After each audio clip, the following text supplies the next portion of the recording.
I don't know when I'm dropping that video. I ain't gonna lie to y'all. It's day Tuesday, so I'm gonna drop that bitch Wednesday. I changed my mind on the whole Monday or Friday, Saturday thing because that's when most people look on fucking YouTube and shit. Friday, Saturday, so I'm gonna keep the same schedule I always had, Monday to Tuesday, bro. No video, you feel me? So I'm gonna go ahead and get the video started, man. How y'all, you know? I'm gonna post this Wednesday. Wednesday, how y'all Wednesday going? I got another video I recorded already. I haven't posted that one yet, so y'all might get both of the bitches on the same day. I don't know. Yeah, man. That's right. That's right. Let's go ahead and get the video started. At around 1 p.m. on November 2nd, 2020, an 83-year-old mother of four named Paulette Landrieux mysteriously disappeared from her home in Anden, Belgium. At the time, her husband was hanging the laundry up to dry in the garden and didn't notice she was gone until later that afternoon. When Paulette's family realized she was missing, they reported the disappearance to the police, triggering a pretty big search for the missing woman. Though this wasn't the first time Paulette disappeared, as she reportedly suffered from Alzheimer's disease and would frequently leave the house at random times of the day and night without telling her husband where she was going. She was known to randomly knock on the neighbors' doors for no apparent reason, and in the years leading up to her disappearance, she no longer recognized her children or her husband. Every other time she had disappeared, her husband would find her a few feet away from the house and bring her back inside. But this time, she was nowhere to be found. During the search, 50 police officers and several search and rescue dogs were deployed to the area, along with multiple thermal vision helicopters and an entire fleet of drones. But even with all these resources at their disposal, the local police department failed to find any relevant clues leading to Paulette. God damn. After several weeks, the search was called off, and the family assumed that she had fallen into the Meuse River, which ran near her home. In October of 2022, just as the police department was about to close the file, one investigator was searching for Paulette's house on Google Street View and found something shocking. There, as luck would have it, he found a Street View image of Paulette leaving her home and crossing the street to her neighbor's house. I let that shit up on my old house, bro. It had somebody out there. I think it was me though, bro. Cause I used to be outside like a motherfucker. But yeah, man, that shit crazy. How actually they'll get your ass like, no cap. The case was immediately reopened, and police were once again deployed to the area, where they found the body of Paulette lying at the bottom of a hill directly below the neighbor's garden. After the autopsy was performed, it was determined that the woman had fallen from an unenclosed section of the garden and died shortly after.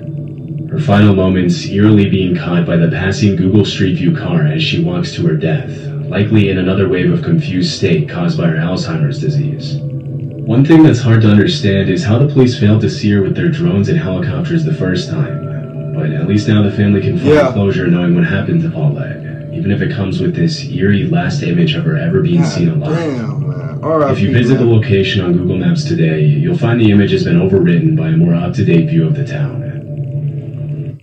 The government's robbing you, and you're honestly dumb because you haven't caught on, stupid. Come on. You were supposed to receive 6... In July 2011, two armed individuals broke into an empty house in an otherwise peaceful suburb of Oklahoma City. With a house full of valuables for them to steal and nobody there to stop them, the two got to work. But unfortunately for them, the looting spree was much more short-lived than they had hoped.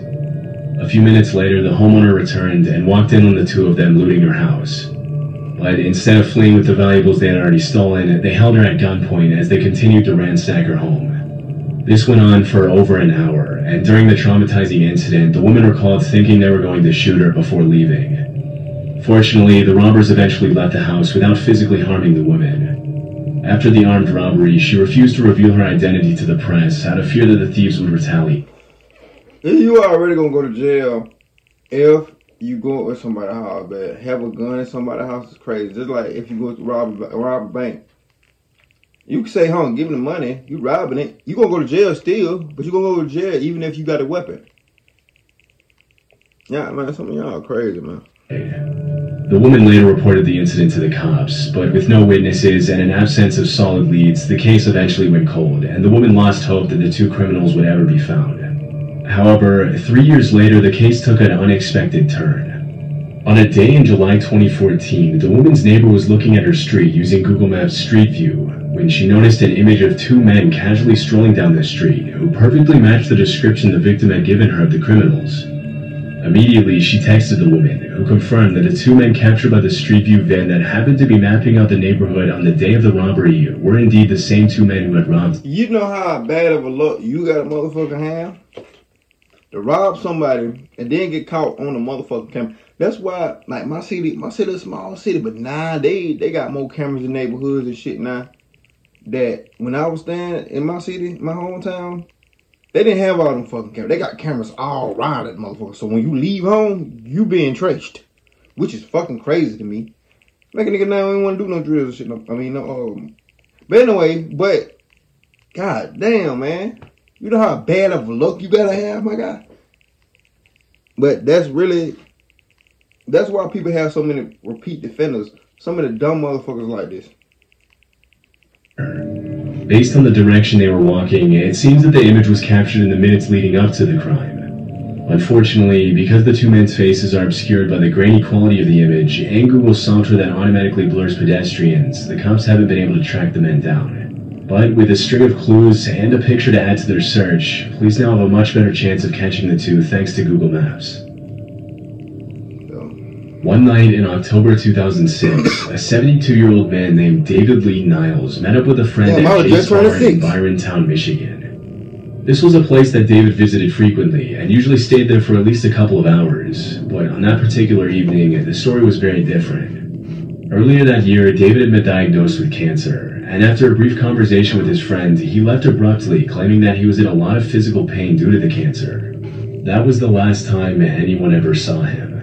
When his family failed to get in touch with him, they reported him missing to the police, leading to a statewide search that... Not gonna lie, I hate counsel, man. Like, please make sure y'all take care of y'all body. I know I smoke a lot and shit. I know I don't really say too much on here, you know. I need to, though. Like, I want everybody to be healthy. Everybody. Yeah, make sure y'all watch what y'all eat and stuff like that. That's what me and my mom working on. We working on, like, you know, like eating more fruits and stuff like that, you know, get right, man. Poison our body with crazy shit. Ultimately led nowhere, as the cops couldn't find any clues as to where David could have gone.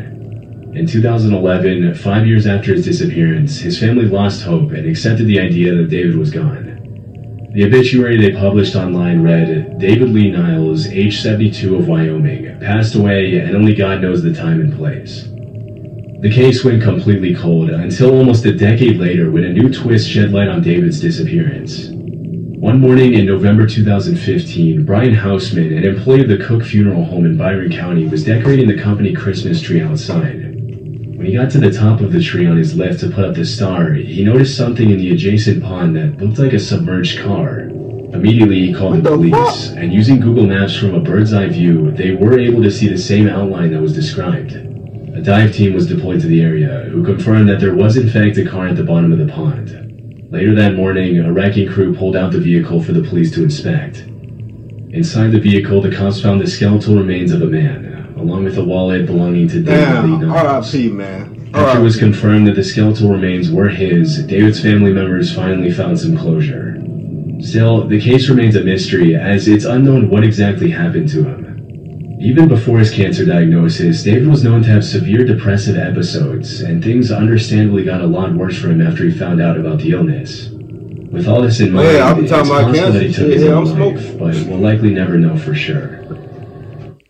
I'm Nicole C, and I love Chumba Casino because... Man, I know people that never smoked a day in their lives and still got cancer. So... In the 80s and 90s, Gioacchino Gamino was one of Italy's most wanted gangsters. I can say that motherfucker look for me. He operated within a Sicilian mafia clan in Agrigento that was embroiled in a feud with Cosa Nostra, Sicily's main mafia network. He was first arrested in 1984 for murder and various other mafia-related crimes, but was later released shortly after. In 1998, he was arrested again in Barcelona, only this time he was sentenced to life in prison. After serving 4 years of his prison sentence at a prison in Rome, he managed to escape in 2002 during a commotion in the prison. Following his escape, motherfucker that doing life, you might well try to escape jail. I ain't gonna lie, that shit over. He immediately relocated to a town near Madrid, Spain, and changed his name to Manuel Hormino. Over the 20 years that he was on the run from the police, he got married, worked as a chef at a restaurant called Manu's Kitchen, and even opened up a fruit and vegetable shop called Manu's Garden. Damn. Sicilian police searched everywhere for him for years, and they eventually issued a European arrest warrant back in 2014. After carrying out several investigations, the police suspected that Gamino was hiding somewhere in Spain, but the way they pinpointed his exact location was pretty out of the ordinary. During the investigation, Sicilian police found that Google Maps had captured a street view image of two men talking outside of Manu's No way. One of the men looked extremely similar to the man they were looking for, but the cops only confirmed his identity when they came across the listing for Manu's Kitchen. You know how bad of a look you gotta have? While investigating online, the police found a photo of him dressed in chef's attire on the Facebook page for Manu's Kitchen. After confirming his location, the police arrested Gioacchino Gamino on December 17, 2022, and extradited him to Sicily, where he is currently serving life in prison. According to the police, when they arrested him, Gamino was extremely confused, and even had the nerve to ask how they found him when he hadn't even called his family in 10 years. How you think they found you, guy? In 2009, police from Zurich, Switzerland were carrying out an investigation to shut down illegal marijuana growing operations all over the country. Damn. At some point in the investigation, they used Google Earth to locate the addresses of two farmers who they suspected of being part of an illegal marijuana operation, and that's when one of the detectives found something interesting. As he was scanning the area on Google Earth, he noticed an unusual change in the pattern of the fields around Rapperswil in the northeastern state of Thurgau. Zooming in, he saw what appeared to be a cannabis plantation that measured more than 2 acres and was hidden inside a cornfield right next to one of the farmers' houses. The Google Earth discovery ultimately led to the arrest of 16 people and the seizure of 1.1 metric tons of marijuana, as well as 900,000 Swiss francs in cash, which is the equivalent of around $1.1 million. According to the police report, the drug ring allegedly sold up to 7 tons of marijuana between 2004 and 2008, bringing in from 3 to 10 million francs a year. I think I'm gonna When asked about the breakthrough, the head of Zurich I'm gonna move to a state Norbert Gloss that I can do with it, though. was an interesting chance discovery. Since then, the cannabis plantation has been plowed over as recreational marijuana continues to be illegal in Switzerland. This incident happened at a home in Derbyshire, England, where David and Rebecca Soanes lived with their 2 children, Lauren and Ruben. In 2009, the family bought a caravan to travel across the country, but it was unfortunately destroyed I ain't gonna care. I said when I got no money to spend, like extra money, I said I'm gonna get me one of them vans, like give me a fan. And when I get my little family or whatever, we go like out of like Florida, Alabama, or surrounding states and shit. You know what I'm saying? Cause they be having like RV parks and shit, and they be doing events and shit at RV parks. They said them bitches fun though. I know some of the inside of them bitches look like a house. You really ain't gotta get no apartment. You just gotta get food, really. I be good with that shit. Yeah, me. Y'all still gonna get videos. A few months later, they bought a new $15,000 caravan to replace the old one, which they left in their driveway. In June of that year, Rebecca came home one day to find the caravan had disappeared, after which she immediately reported the incident to the police. However, with no solid leads, the cops couldn't really do anything about it, and the case went cold pretty quickly. It wasn't until 9 months later, in March of 2010, that 11-year-old Ruben Soanes found something revealing as he was looking at his house on Google Maps. Using the street view, he found an image of a male intruder on the family's driveway, standing suspiciously outside of his 4x4 vehicle. After a bit of investigating, the family found that the image had been captured by the Google Street View car just moments before the caravan was stolen. Around that time, a neighbor also came forward saying that he had seen the same man towing the caravan on the day of the robbery, but thought that it was a family friend and didn't think it was important to tell the family about it. With such a clear image of the suspect, the Soanes thought it would be easy for the cops to solve the crime, but it turned out to be much more difficult than expected to get an unblurred image of the 4x4's license plates from Google. Even though the police knew exactly what the thief looked like, it was never publicly confirmed if they managed to track him down or not. Man, that's crazy though. I ain't gonna cap. Have a cat. But yeah, man, make sure y'all give it a thumbs up, like and subscribe. Like I said, I don't know when I'm posting the video, so whatever. When y'all see it, I gotta find out what to call videos when I do on one day, cause I'm gonna start doing like that too though. Even though I don't do videos on Monday and Tuesday, I still make the video Monday, Tuesday. I might not post the video on Monday, Tuesday, but I still do the video. Which is crazy. If I'm bored enough, like, sometimes I just be bored, man. I just be bored, bro. Just posting the video, bro. Ain't no count. That being said, give you a throw a little stress. I'm on the next video. Let's ride, nigga.